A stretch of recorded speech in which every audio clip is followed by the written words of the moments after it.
and I'm from Gapminder Foundation, and we're a small nonprofit who tries to promote a fact-based worldview everyone can understand.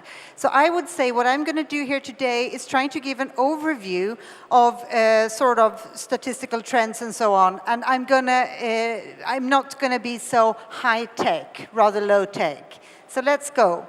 So we wrote this book, it's out now, it's called Factfulness, where we try to combine everything with... Is it blinking there, or is it only blinking here? Is it blinking? Not anymore, good. And that one is available in many languages. Now it's about 12, but it's blinking, right? It is blinking. Very frustrating, but I will try to think that I'm just closing my eyes, so... But it's in many languages, and you can get it in German too. So the book starts with us asking a lot of fact questions, and that's the same questions you actually had to answer earlier on. So the first question is, global climate experts believe that over the next 100 years, the average temperature will get warmer, stay the same, or get colder. Very easy, right? It's to get warmer, what the experts are believing. So what are the general public thinking? We tested in 14 countries with representative polls, and these are the results. And we can see Germany here, 88% got it right, actually. And maybe you think that is a bad result, but imagine, 88%, it's a success that so many people actually know what the experts are thinking about the future. And you might wonder what you did. So we're going to compare you with the German results. You are at the bottom, behind the chair. 97% of you who answered this actually got it right, almost 100%. So give yourself a warm applause, because that was extremely good, right? So now when we've done that, we will go on to other questions, because this question people usually score pretty good at. But what about other questions? How many of the world's 1-year-old children today have been vaccinated against some disease? Is it A, 20%, B, 50, or C, 80?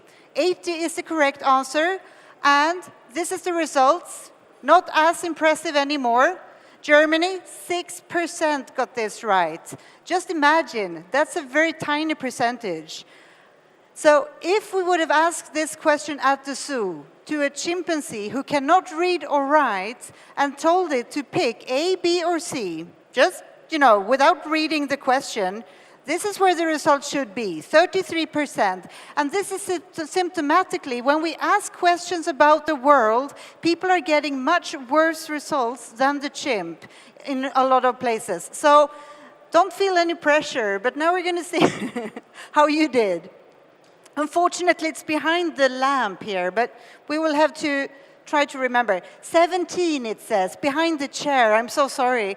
So 17%, much better than the Germans in general, but still just on par with the US general public.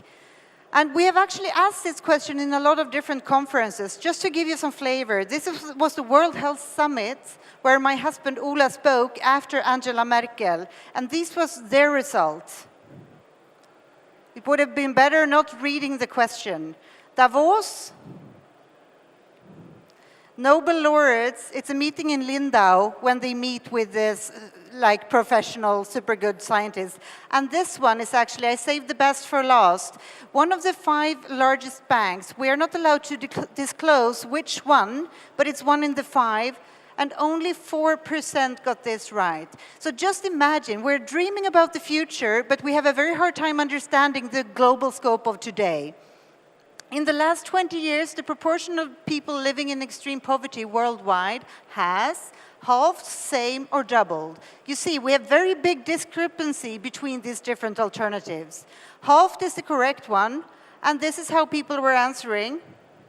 Germany, only 6% got this right, and here, 22. So, this is still good, but remember that the chimp would get it better. So if we look at the results, when we asked the general public in these 14 countries, a whole of 15% scored 0 correct answers, and that in itself is sort of an achievement, actually managing 12 questions after each other getting 0 correct. And this is the rest of the results. where this is where they would have ended up at the chimp level if they wouldn't have read any of the questions. So we live in a knowledge society where people have higher education than ever, and we are smart and you know, reasonable people, but still we get questions about the general world trends wrong. So this is, no one got 12 correct, and one Swede got 11. So in general, only 10% of the people we tested before got better than the chimp. And when it comes to you then, sorry, let's get back here. This was your result. So you were actually much better, but you still have a bit to go, right? So what we do at Gapminder, we try to talk about the 3 mega misconceptions that we have identified. People think that the world is divided in two, that the world is getting worse, everything is getting worse, and that the world population just increases. It's sort of true that the population is increasing, but it's not just increasing. And if we look at the data, we can see there is actually a lot of things improving, even though people can't see it. Slavery goes down, deaths from disaster goes down, we don't have lead in the gasoline almost anywhere anymore. Fewer children are dying, it's harder to die in a plane crash, more movies to choose from, more kids being vaccinated, more music, only 1 in 1860, and now it's 6 million a year. And the nature, a bigger portion of the nature is actually protected. So a lot of things are actually going well, but we don't really see it. Because when we look out the window, it's very hard to see something changing. And what if we look at the TV then? What do we see there? We will see disasters, wars, refugees, diseases, paradises, cute animals, and cultures we don't know the name of. And then we are about to create a worldview out of that, and that's pretty hard because everything is extraordinary events. So to get a worldview that is correct, that would help you to score correct on the questions you got from me, you would actually need something different. You would need some kind of facts. So imagine the world as a street where you have the poorest to the left and the richest to the right and everyone else somewhere in between.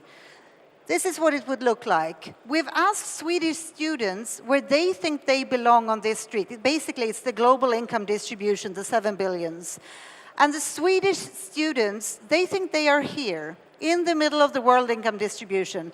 Just by living in Sweden, you're actually in this group. So you look out the window, nothing is happening. You look at the news, you see all these extraordinary events, and you think you belong to the middle while you're actually in the richest income group. Pretty hard to get a decent worldview out of that. So we created a project we call Dollar Street, where we actually send photographers to homes in many countries on many different income levels and look at how people sleep, eat, and what toys they have, for instance. So I'm going to show you briefly. This is what it looks like. Here's the tool. It's online, and it's free for anyone. Everything we do is free for anyone to use, however they like. So here we see families in the world ordered by income. So we have poorer families to the left, richer to the right.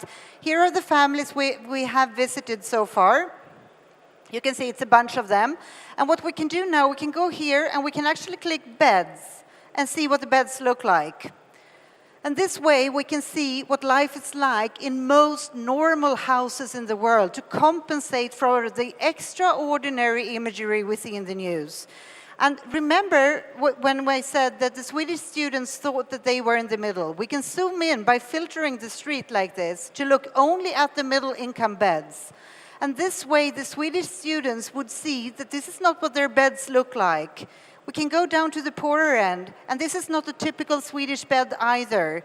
But going up here, they will start to recognize their own living standards. And here we see beds from a lot of different countries, US, China, France, Nepal, Latvia, etc. So you sort of get the idea. Of course, we can look at my favorite, which is toilets.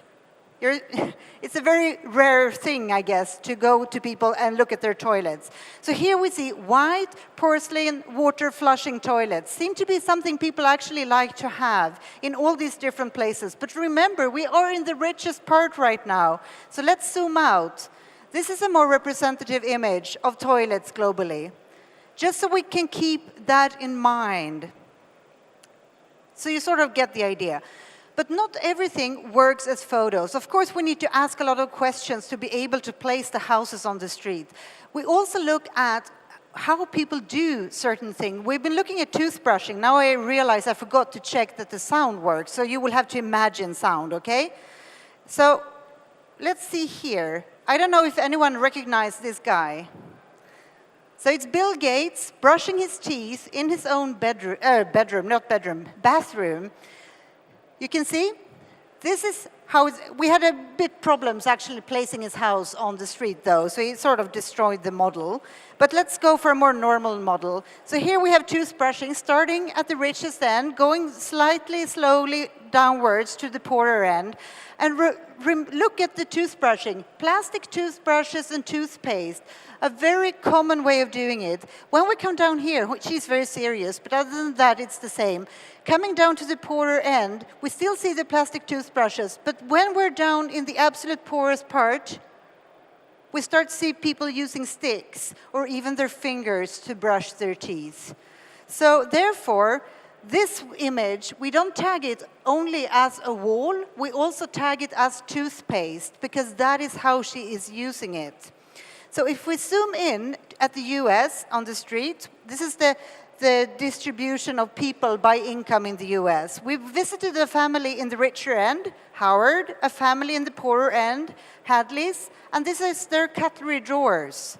Just look at it. By just looking at what their cutlery drawer looks like, we can say something about the income distribution. We can add another family, and we can see the gradual change from plastic box to a wooden drawer with wooden compartments in.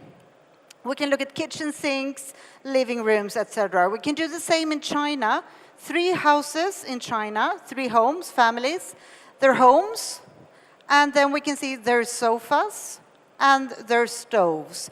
So this will actually break the cultural stereotypes we usually use when we talk about people in other cultures or countries, saying, in China they cook like this or that. Of course, it will depend on what income level it is, right?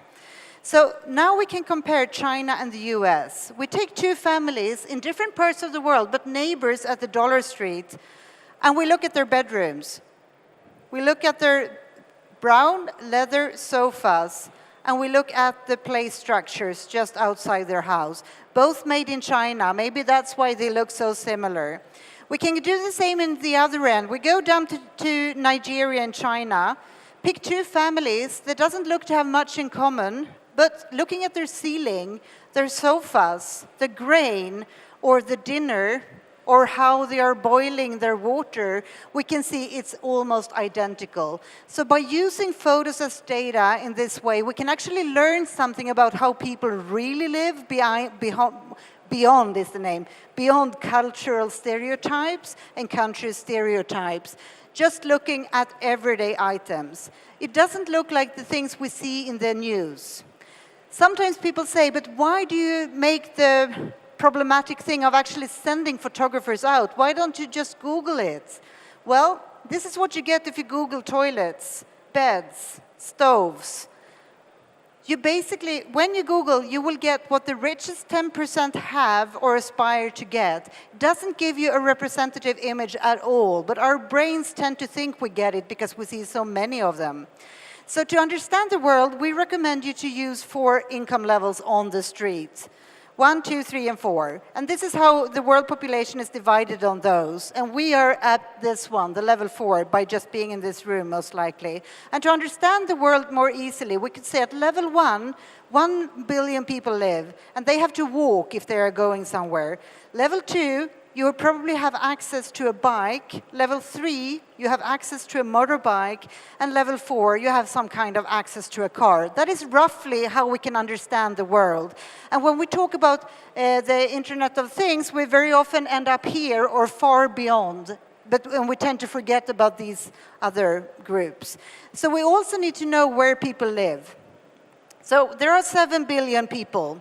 1 billion in the Americas, 1 in Europe, 1 in Africa, and 4 in Asia. This is the world population, roughly. So we could actually think about the world as a pin code, 1114, pretty easy to remember. This is what is going to happen in the future. There are going to be more people in Africa and more people in Asia. So this is what the UN experts believe is going to happen.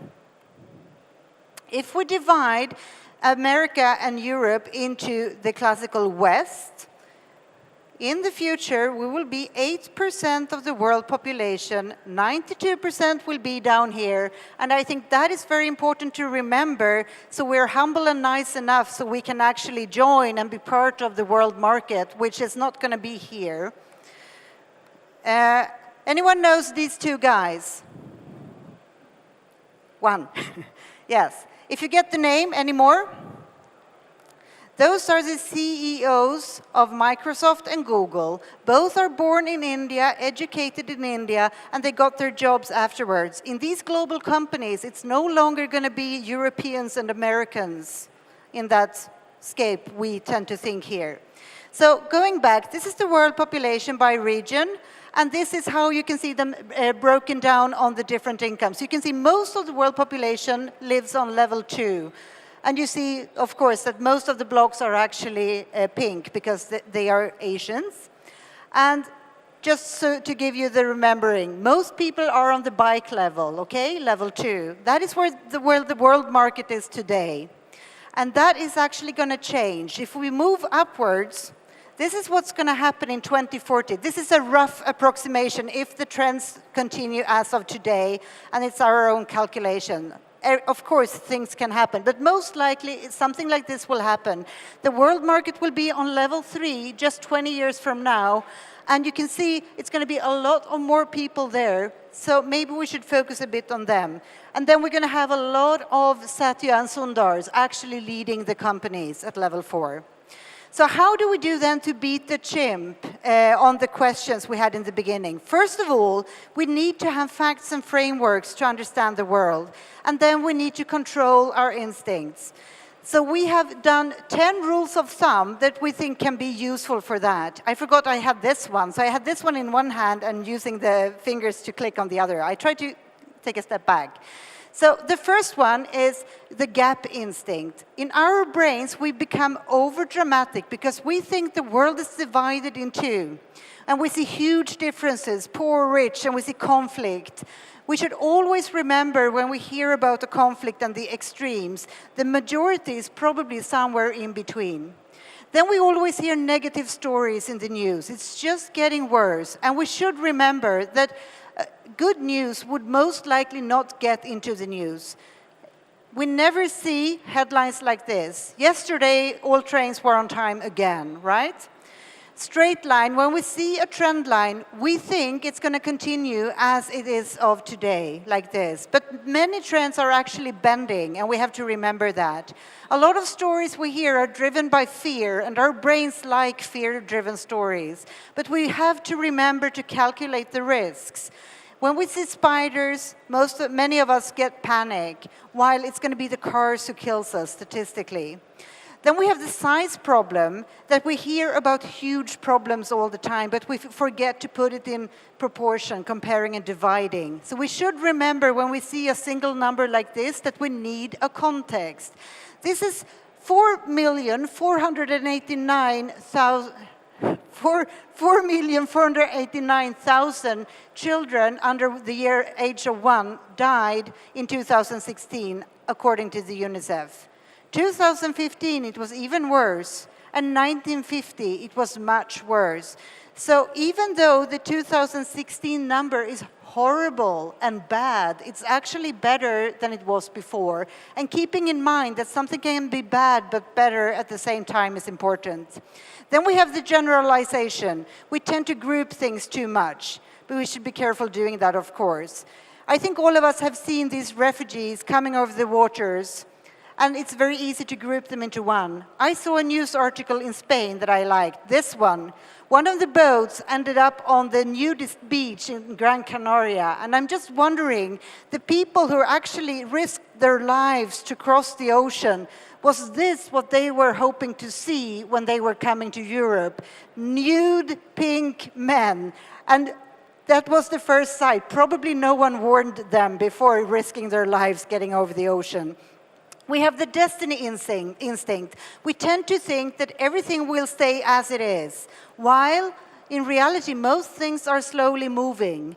And then we have the single solution instinct that we tend to be ideologically driven. So we look for solutions that we're already align with. But it's better to get a toolbox to make better decisions. We love blaming, but when we do that, we stop thinking. So it's a very bad habit. We should try to think about the systems.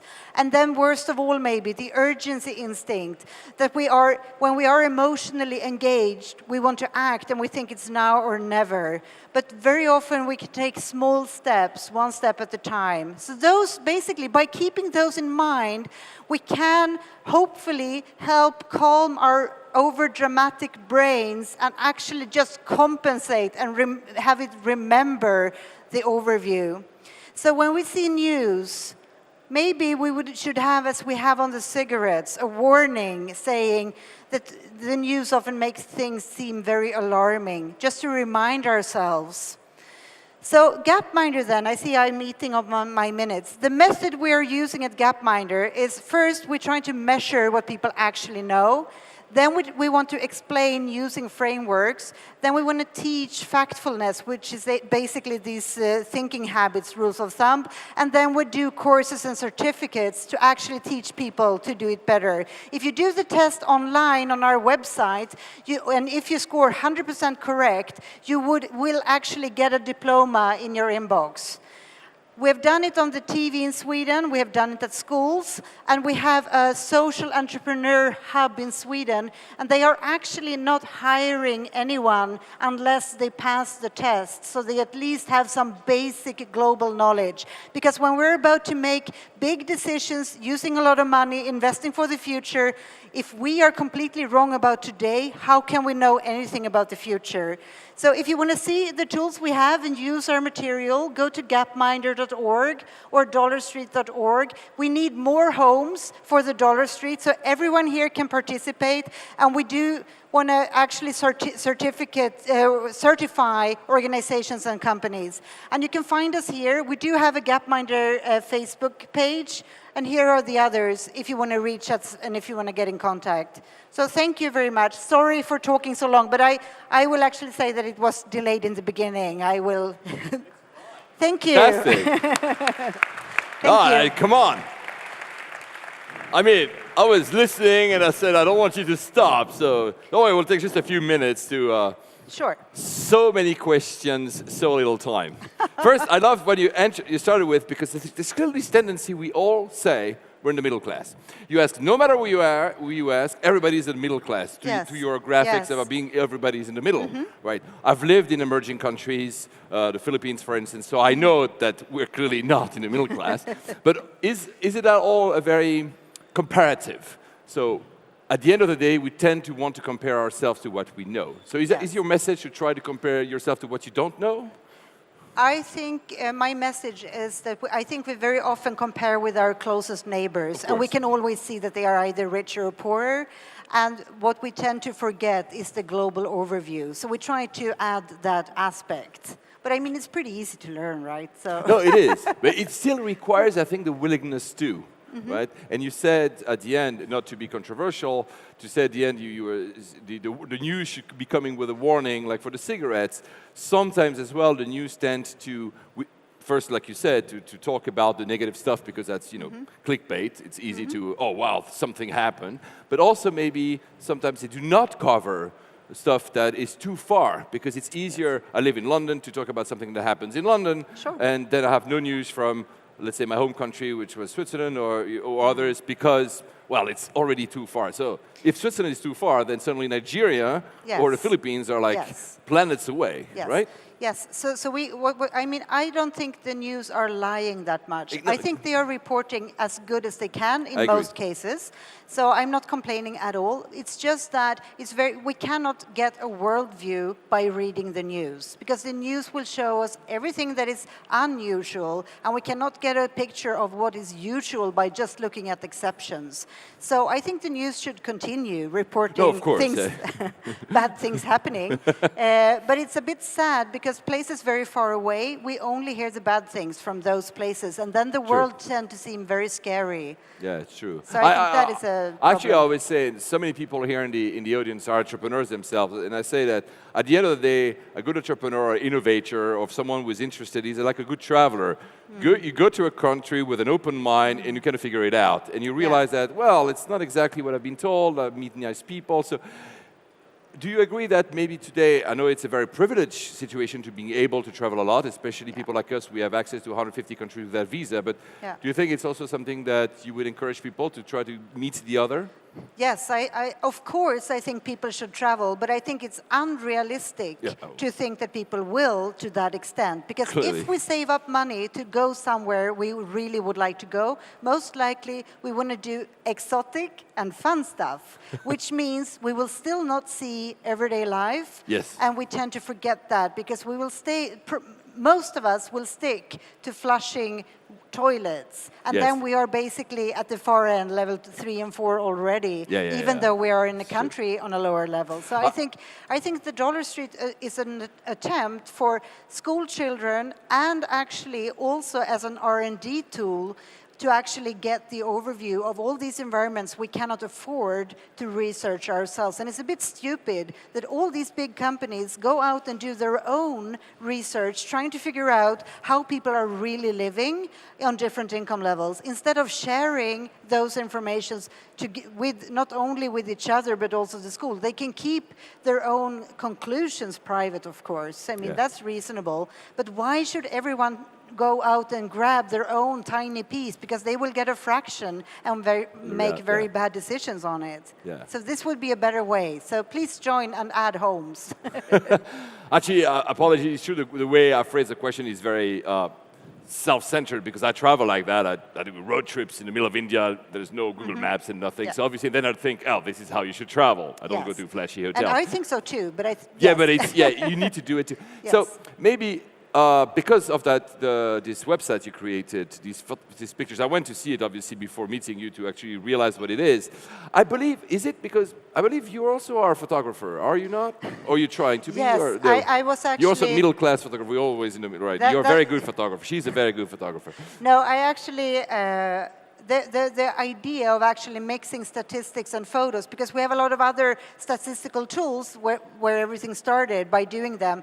My idea started by actually realizing that I didn't really understand what I saw in the graphics, because I needed to see what it meant for normal people. And as I was studying to become a photographer, which was what I was thinking I was going to be, I wanted to add the photos. So for me, that was a very basic thing. But then over the years, I realized it's better that I manage and we make use of both professional and volunteering photographers. And this is more like a community-based project. So now we have about 300 homes from 52 countries. But the idea and the hope is that we will have at least 10 homes on different income levels, like representative, within each country of the world, which means we need at least 2,000 homes to start with. And just to get them so they spread out in a decent way, we probably need to take 5 times more. So what I'm showing you is an embryo and a fragment of something we're hoping will actually grow.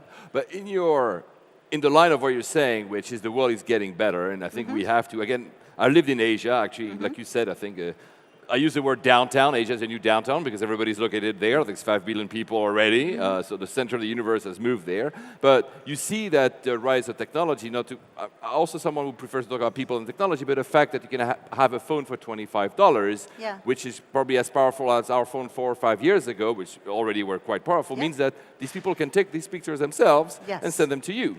Yes, so we actually have, if you... You can either go to the addresses I showed on Facebook and contact us, or send an email to info@gapminder.org, and then we can actually set it up. On the Dollar Street page, there is a link to the resources needed to make a complete home documentation. But it's fully doable with just a cell phone. Exactly, right? So that's fantastic. Sadly, it's all the time. I had written all these questions. I need to meet you again, and probably, I hope, in front of you guys. Anna, thank you so much. It was wonderful, absolutely wonderful, really. Thank you. Thank you. Thank you.